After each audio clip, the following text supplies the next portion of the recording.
Nah, kenapa saya cerita ini? Karena saya masih ingat betul di antara wasiatnya Mbah Mun itu. Pirroh sebab apa Fatihah kok ihdinas siratal mustaqim, bukan sirotoka tapi sirotol ladina an'amta alaihim. Dawe Mbah Mun fa inna wa ta'ala la ya'kul wa la yasrab wa la yangkih wa la kadza wa kadza. Allah itu tidak makan, tidak minum, tidak tidur. Sehingga kita tidak bisa niru Allah. Tapi yang makan tidur itu manusia. Sehingga kalau ingin dekat Allah ya niru sirotol ladina, bukan sirotoka. Kita cara tidur niru Kanjeng Nabi, niru ulama, cara makan, cara minum, niru Allah tidak bisa.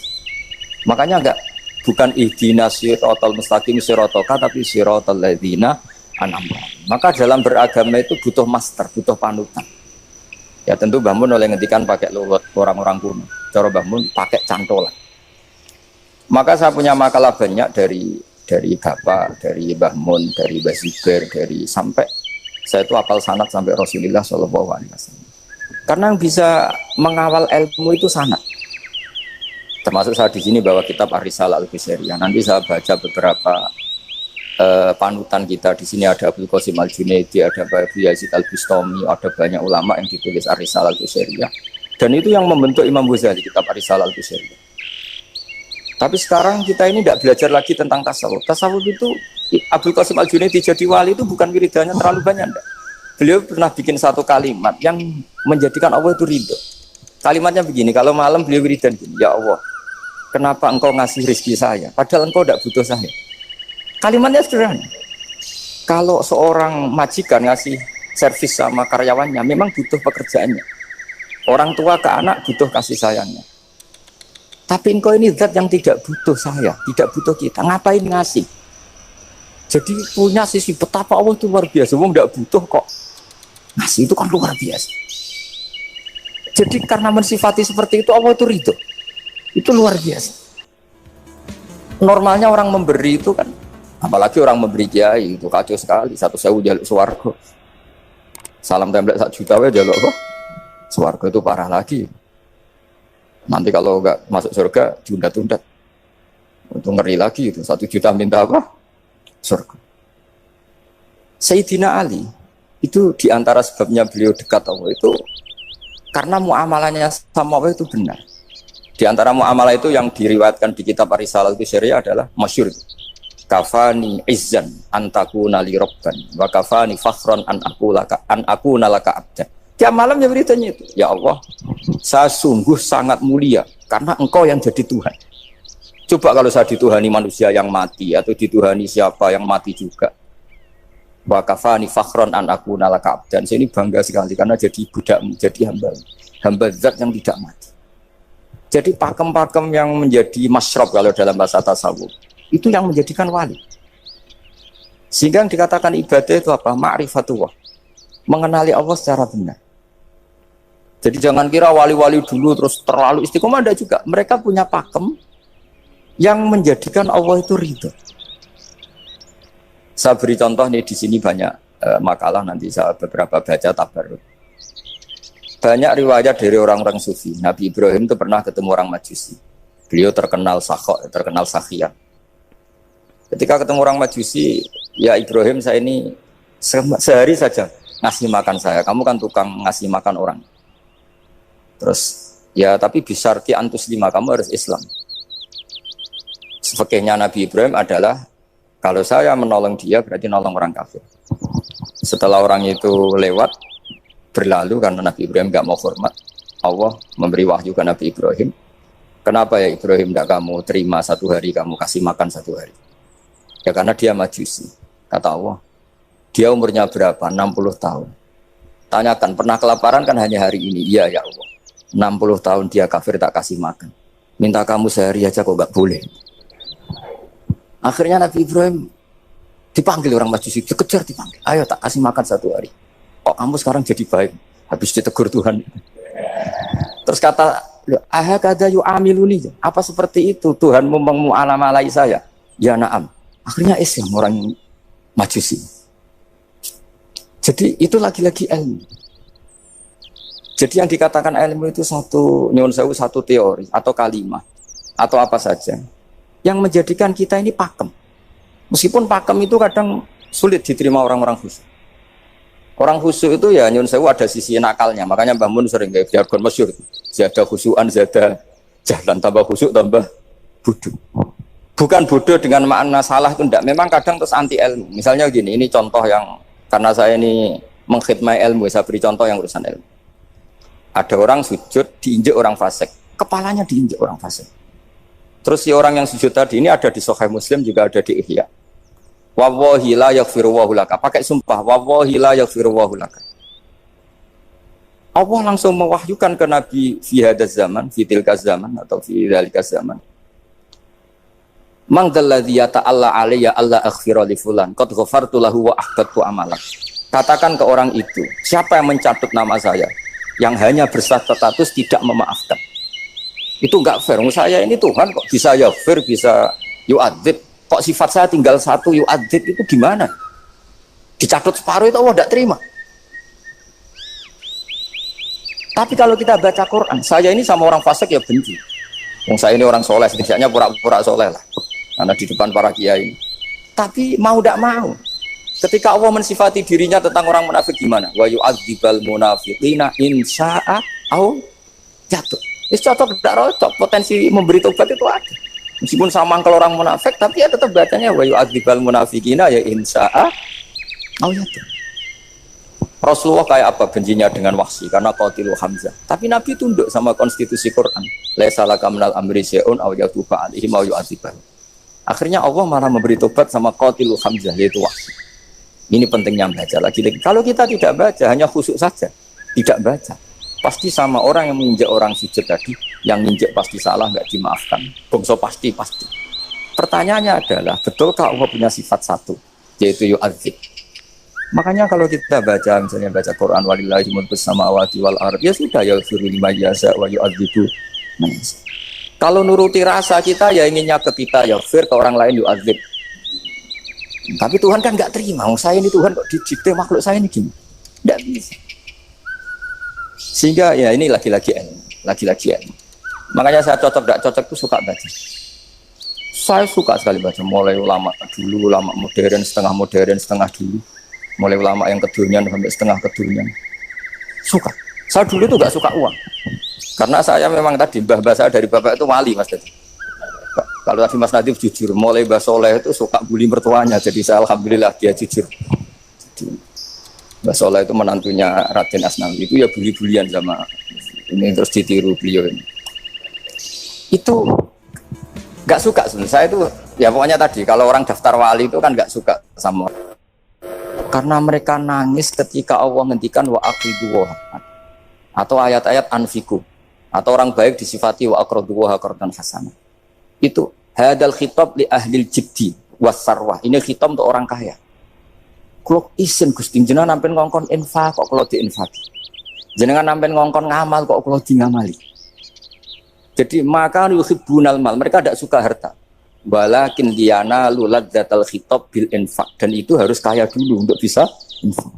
Jadi itu uniknya. Akhirnya saya Imam Sa'roni penting juga kaya. Jadi wali untuk suka harta itu nunggu diperintahkan Allah. Alhamdulillah kita enggak, sudah wali dulu karena sudah senang harta wali. Jadi kayaknya keren kita dibanding wali-wali itu. Artinya wali itu tahu pentingnya harta setelah jadi wali. Kita alhamdulillah mulai kecil sudah tahu pentingnya harta. Kayaknya kita lebih wali. Imam Syafi'i itu dulu enggak suka sama orang kaya. Saya berkali-kali ceritain. Karena dia dididik Sufyan As-Tsauri, Sufyan bin Uyainah. Tapi ketika ketemu Imam Malik itu kaya raya. Meskipun dia hidupnya sederhana, tapi kaya raya. Pas beliau mau, Imam Syafi'i dia agak-agak sopan kalau sekarang tanya, setelah jenengan ilmu yang saya harus ambil siapa? Kata Imam Malik, yang sealim saya itu sudah meninggal Abu Hanifah, tapi muridnya masih, namanya Muhammad bin Hasan Asy-Syaibani. Kamu datang ke sana. Malam itu Imam Malik dikasih uang 500 dinar.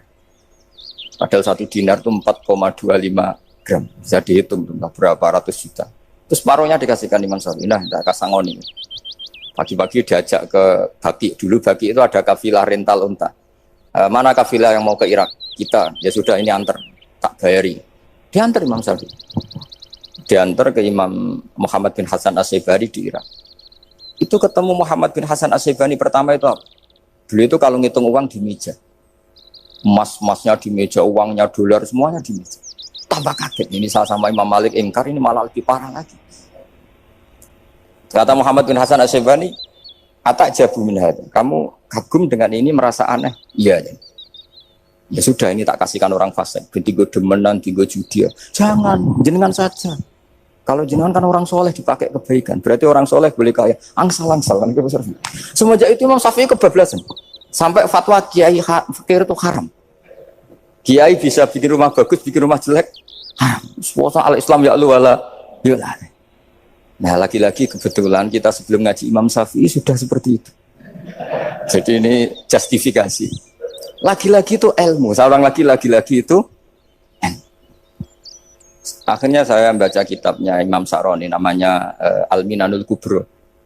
Itu beliau cerita wa mimma manallahu alaihi. Kesannya kayak orang sombong. Tapi sebetulnya yang sopan itu yang sombong karena Imam Sa'roni kan bilang, kamu harus memaklumatkan diri kalau antum minal ulama il amilin. Kamu termasuk ulama yang amilin. Terus ditanya sama orang-orang, bagaimana kalau nyatanya ndak? Kamu tadi subuh sholat, ya saya sholat. Kamu tadi zuhur sholat, ya saya sholat. Kenapa ketika kamu maksiat ingat terus, ketika kamu taat tidak ingat? Berarti kamu anggap Allah itu menyesatkan kamu tok, tidak pernah ngasih hidayah sama kamu. Pas delok rondo ning dalan kok maksiat, bar sholat atau syukur, bar zuhur atau syukur berasa. Berarti kan nyifati Allah, hari ini Allah ngasih saya maksiat. Sementara lupa kalau Allah ngasih sholat zuhur, sholat asar, sholat maghrib, sholat. Oh sudah di situ al-Minanul Kubro, pokoknya orang itu soleh semua. Nah saya itu termasuk orang yang didikte oleh kitab, terbentuk oleh kitab Al-Minanul Kubro. Jadi di situ hidup itu enak semua.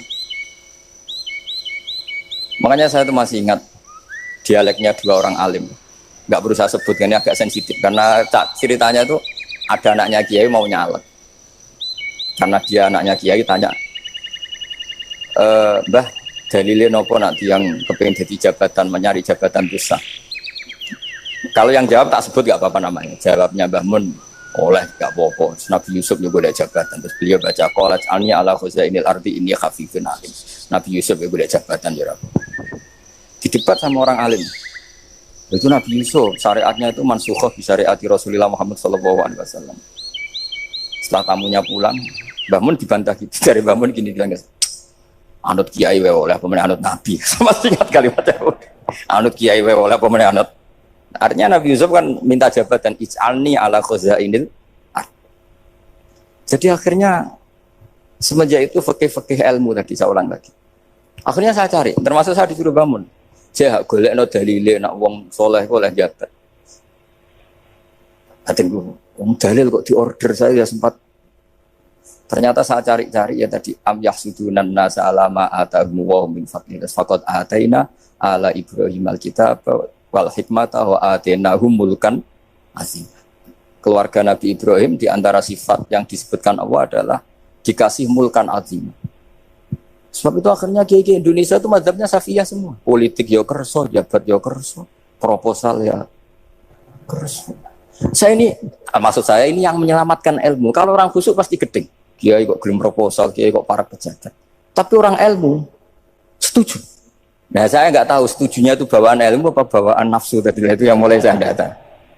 Nah kalau saya kan bawaan ilmu saya baca. Itu bedanya saya dengan Mas Nadif jadi bawaan baca. Karena kemarin saya dibully habis-habisan di Kudus. Saya tidak punya kesempatan bicara di menantunya Neng Mu'ah ya. Wah ini kurang ajar betul orang ini kata saya. Tapi saya nyari sisi positifnya. Kalau saya dibully kan saya madlum. Orang madlum gampang jadi wali. Yang dia bully berarti zalim ya sudah berarti wali saya gitu. Nah supaya dia juga wali sekarang tak bully supaya impas gitu. Jadi ini nolong beliau. Jadi saya 22 hari itu kalau habis subuh ke rumah sakit, tapi kalau asar pulang ngajar. Ya begitu terus. Karena mbah-mbah saya itu sukanya ilmu Masya Allah. Karena ilmu itu penting. Apapun pakemnya para wali itu kalau diingatkan secara ilmu itu terus kayak runtuh. Saya berkali-kali mencontohkan. Dan itu valid, data itu valid. Sufyan bin Uyainah itu orangnya khusyuknya Masya Allah. Gurunya Imam Syafi'i, gurunya Imam Malik.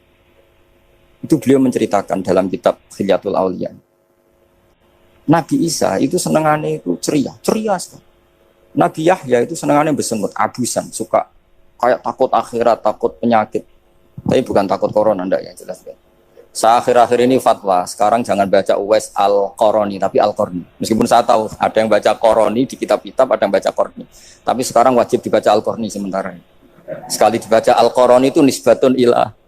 Iya, jadi makanya ini untuk sementara dibaca, ngikuti yang baca Uwais Al-Qarni. Meskipun di sarah-sarah, apa bi fathir ra wakila bi sukun, ya sudahlah sekarang harus ijma dulu Al-Qarni ya, karena kalau Al-Qarani itu akhirnya Nabi Isa ditegur sama Nabi Yahya. Mali aroka dohikan ka'annaka ta'manu min makrillah. Saya melihat kamu kok suka tertawa, seakan-akan kamu merasa aman tidak kena azabnya Allah. Nabi Isa akhirnya balas tanya, Mali aroka abisan ka'annaka tai'asu min rahmatillah, taknatu min rahmatillah. Kowe mbesengut wae koyo dunia orang rahmat, anane corona tok. Padahal yo ono mangan, ono guyon, ono nikmat. Dan itu figur besar, akhirnya kita tahu. Dan saya sering cerita juga, setiap dakwah itu Nabi Isa nyari syirorun nas, Nabi Yahya cari khiyarun nas. Tentu alasan Nabi Yahya gampang, berteman orang baik itu baik lah, nyaman, terus akibatnya juga baik. Nabi Yahya enggak. Limada tanzilu ala syirorin nas. Kenapa kamu singgahnya ke orang-orang yang buruk? Ana tabibun udawil mardo. Saya ini dokter, tentu menyembuhkan yang sakit. Akhirnya terus di Indonesia banyak kiai yang kancanan orang fasik ya banyak. Tapi ya tentu yang benar itu yang mensolehkan yang fasik. Yang mesti salah yang menjadi fasik karena ketularan yang. Tapi itu lagi-lagi apa? Ilmu yang bisa menjadikan kita percaya itu ilmu. Saya tuh suka sekali baca kitab yang berbeda. Saya sekarang baru belajar kitab orang-orang Hanafi, orang-orang Maliki. Saya kemarin dikirimin hadiah oleh keluarga Pak Kures. Ada tanda tangannya Pak Kures dari Habib Ali, dari keluarga beliau. Ciri kitab namanya itu Sarah Bukhari, yang dikarang orang India, orang modern, Anwar ya, Kiai apa Anwar Shah, orang India ya, orang Shah. Itu beliau termasuk mujaddid kalau dalam perasaannya orang India. Mensarai Bukhari ya, kira-kira sanadnya Sayyid Muhammad ke beliau itu 3 atau 4. Beliau termasuk orang-orang yang bisa membentuk India seperti itu. India kan banyak syurahul hadis, termasuk Waliullah Dahlawi, terus Syekh Yusuf Al-Kandahlawi, banyaklah saya. Itu beliau cerita di kitab-kitab itu bahwa ilmu itu harus diungkapkan. Terus beliau cerita banyak tentang kewalian. Sampai dalam cerita kewalian itu unik. Dan terus kayak jadi wali itu gampang sekali. Ya diantaranya itu wali itu mau modal rasido. Sab'atun yudhilluhum wa fi dhillihi wa maladhilla ila dhillihi. Itu diantaranya itu wa rajulun da'athu imra'atun datu jamalin wa mansibin faqala inni akhafu. Mau modal gak sido. Wis dijak wong ayu menarik muni ra gelem. Modal ra gelem iku iso dadi wah. Iku yudhilluhum wa fi dhillihi wa maladhilla. Ya. Nah, masalah kita ora digelemi lah, itu masalah. Itu sangat. Jadi gampang sekali dalam kitab Al-Minanul Kubra. Dan kalau baca itu enak. Misalnya gini, tentu masa lalu kita yang buruk itu tidak diceritakan orang lain. Dan itu kadang karena gengsi. Tapi kalau melihat hadisnya Nabi itu gampang sekali. Kullu ummati mu'afan ilal mujahirin. Umatku semua itu dimaafkan. Kecuali yang memperlihatkan salahnya dosanya. Jadi nggak boleh kalau sampean sekolah nggak naik kelas cerita anaknya. Kalau saat dulu nggak naik kelas, kalau punya utang koperasi tidak pernah bayar, nggak boleh cerita seperti itu. Kalau ditanya, bapak dulu pinter nggak? Oh pinter sekali. Harus bilang gitu, pinter sekali. Pernah ranking sekali, sudah nggak apa-apa itu. Meskipun dengan makna yang lughawi ya. Saya dulu iskal. Kan Nyun Sewu saya ini sering diparani orang yang mau tobat, cerita gue saya dulu sering main perempuan, sering mabuk, tapi sekarang saya mau tobat gini-gini. Karena ini orang awam, tak terima. Tapi saya bilang gini, kamu jangan cerita ke anak kamu. Terus dia cerita, tapi kan saya harus jujur. Karena ilmunya dia baru terlalu jujur itu penting gitu. Terus pokoknya menurut kula ora oleh cerita, pokoknya ora oleh cerita. Ya guys, oke nurut. Setelah itu saya nyari-nyari sarah, termasuk kitab itu. Kok bisa orang yang tidak mujahirin, orang yang menutupi salahnya malah dimaafkan, yang cerita jujur pernah salah malah tidak. Sangat bener. Misalnya seorang bapak cerita, "Cung aku dhisik nak pacaran tak ambung." Misalnya, anaknya mesti suatu saat kan dia puber. Mesti nak ngambung niru bapak. Nah kalau yang cerita itu ribuan atau jutaan. Cuma aku zaman yang pondok itu rezekiku kombodoni. Kan terus jadi syariatun mutabah. Apalagi yang cerita ini ternyata jadi kiai, ternyata gitu ya tetap jadi kiai. Jadi kalau pura-pura soleh di rumah pura-pura soleh, seakan-akan di pondok tidak pernah kodok, tidak pernah setor meluntir, tidak pernah apa kan? Katanya, lalu lucunya, oke itu alasan. Alasannya Imam Ghazali itu paling masuk akal. Ini saya cerita. Illa aliman barokahnya baca Imam Ghazali. Fa inna wa ta'ala yakrohu zuhurul ma'asi. Wa min asbabi zuhur adalah al-mujahar. Karena Allah itu gak suka maksiat itu begitu kelihatan. Dan awal dari kelihatannya maksiat adalah semua orang cerita. Akhirnya maksiat dianggap biasa saja. Jadi kalau semua orang cerita zaman mondok nakal itu akhirnya semua orang yang nakal. Oh itu niru kiai ini, karena ini niru kiai. Kan repot. Tapi kalau semua kiai sok suci atau suci betul, dan semoga ya suci betul, kan yang maksiat, yang mau maksiat ini nggak punya alasan, karena masternya tidak pernah maksiat. Meskipun sebagian yang seudon nggak pernah konangan, nggak tahu, pokoknya yang penting seperti itu. Itu hebatnya konsepnya. Saya dulu ya eskal loh. Kok? Ya tadi kullu ummati mu'afan illal mujahirin. Saya dulu eskal kan. Tapi setelah baca Ihya kata Imam Ghazali, karena Allah itu nggak suka zuhurul ma'asi. Allah nggak suka kalau maksiat terlalu muncul. Dan termasuk sebabnya muncul adalah setiap orang jujur menceritakan masa lalunya. Sebab itu kita sebagai orang Islam, yang entahlah istilahnya apa. Kalau istilahnya Mas Najib Islam Nusantara atau moderat macam-macam lah. Saya termasuk orang yang sebetulnya ingin nggak setuju, bukan karena menentang. Nanti ngapalkan firqahnya kebanyakan. 72 aja ngapalkan banyak, ditambahi Islam Nusantara, Islam moderat, Islam garis apa lagi itu? Oh garis lurus. Ada yang lagi lucu. Ya macam. Tapi setelah saya ulang lagi, setelah baca banyak, itu akhirnya menjadi tahu. Karena apa ya? Fitrah salimah kita. Misalnya gini, ada cerita di kitab-kitab. Nabi Musa pernah istisqa nggak mandi. Kan nggak terima, dia seorang nabi kok istisqa nggak mandi. Saya ini kali muka ya Allah, kenapa doa saya nggak mandi? Terus kata Allah, inna fihim namaman, di antara yang berdoa sama kamu yang istighosah kubro itu ada yang namaman, tukang ngadu itu. Nabi Musa ngajarin Tuhan, ya Allah kan gampang, kasih tahu dia siapa tak usir supaya ndak ikut istighosah, kan selesai. Terus dari pengiran lucu. Saya ini Tuhan, anha anin namimah. Saya ini Tuhan yang mengharamkan namimah. Maka saya ndak akan namam. Anha anin namimah wa akunu namaman. Saya ini mengharamkan hadu-hadu kok terus dudono sing itu kan ya sudah Gusti kalau gitu. Lalu solusinya gimana ini? Nanti solusinya gimana Tuhan? Ya sudah kamu nyari hamba saya yang namanya ini. Cari sama Nabi Musa. Ketemu orang namanya hitam. Makanya saya sama Mas Nadim itu sungkan karena di antara wali itu ada yang hitam. Oh hitam terus nggak apa-apa ini biar impas, biar saya sampean bisa jadi wali karena madlum. Itu ketemu. Setelah ketemu sama-sama nur. Anta barah, ya saya barah. Terus anta Musa, ya saya Musa. Kenapa kamu tahu? Dikasih tahu Allah. Ini karena sama satu nabi, satu wali.